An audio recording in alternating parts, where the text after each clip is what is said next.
Hey guys, what's going on? So it's been a little minute. I've been crazy busy with school and everything, and it's taken me a while to make another video.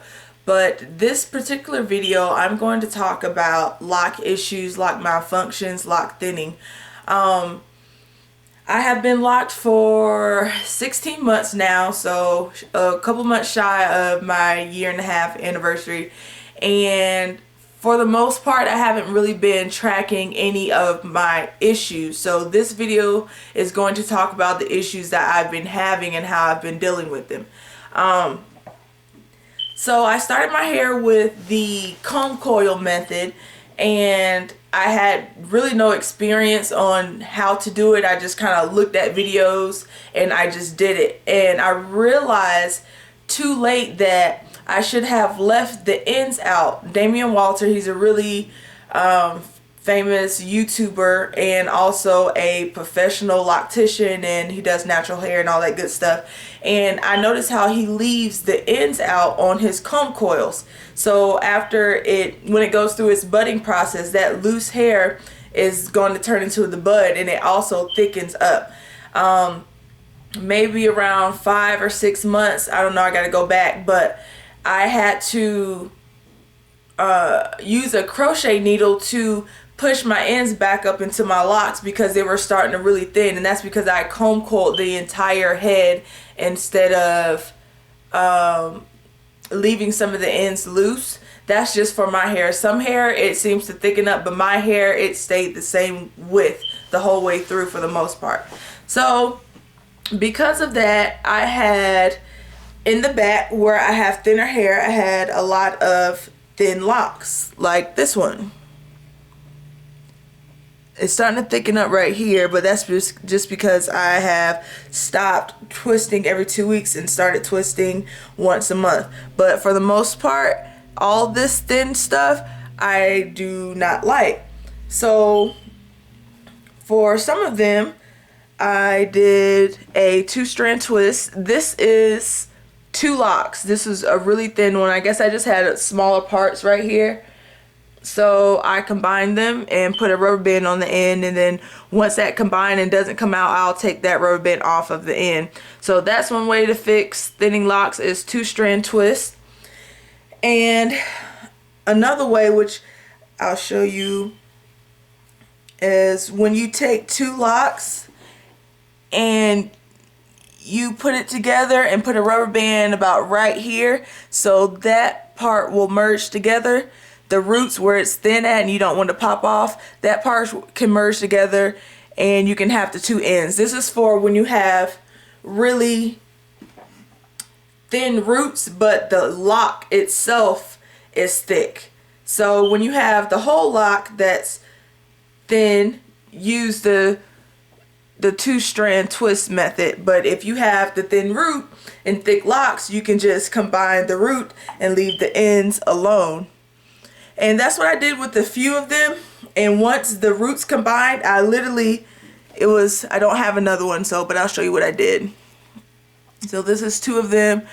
Put the rubber band on the end. Once the roots combined, I took the rubber band off and I snipped one of the locks. And instead of throwing that lock away, I used that to attach to my thin lock. So, for instance, my edges were really thin already, so that's why my lock came out really thin, and I didn't like the thin lock, especially around the edges. So what I did is I snapped one of my 2-headed dragons off, and I used not a crochet needle, but I used a needle and thread and literally just combined it. You can see where the end is right there. So I combined that and made this lock a lot thicker, and it looks a lot better, right? So, and I did the same thing to this one, but this one I put a rubber band right here. I'm not going to keep that on too long because rubber bands have a tendency of thinning your locks, but I'll keep it on just enough for it to connect to the other lock. Yeah, so that's how I fixed my locks, is by 2-strand twisting the thin ones, combining the roots and snipping off the two-headed dragons, making one of the locks, two of the locks, one, and taking that lock and combining it to my thin ones. I don't have any more two-headed dragons, or I would have done this one, but I don't know, maybe I'll steal a piece from my husband, I don't know. But yeah, so that's just how I fix my locks. I don't want to combine them because I like the amount of locks that I have.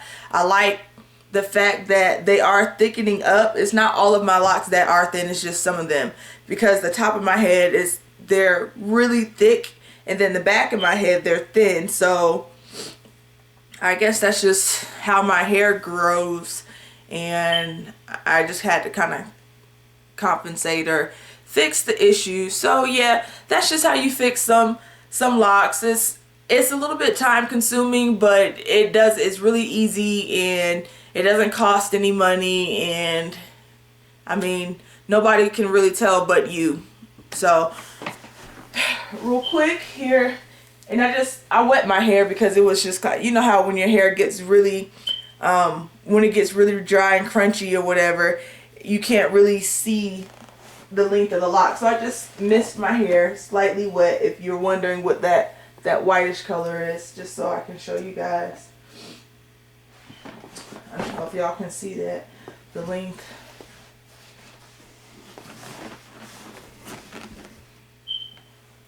Yep.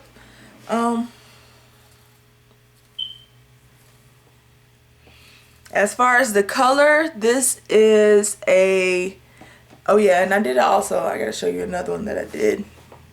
As far as the color though, this is a natural color. I used the two-step henna and indigo process where I colored my red hair back to black. I just had to stay with the natural products.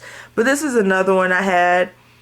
You can see it is two-stranded twisted. You can see that piece of yarn. So this one I two-strand twisted it, and then I also put the yarn through because this was kind of a thick lock, a thick dread that I cut off and attached to the front. So you like to go through and make sure that it connects every once in a while so it won't be lumpy like that. And then it's slowly merging and it'll transform, and I'll have a nice thick lock in the front, so I won't have to worry about any thin ones.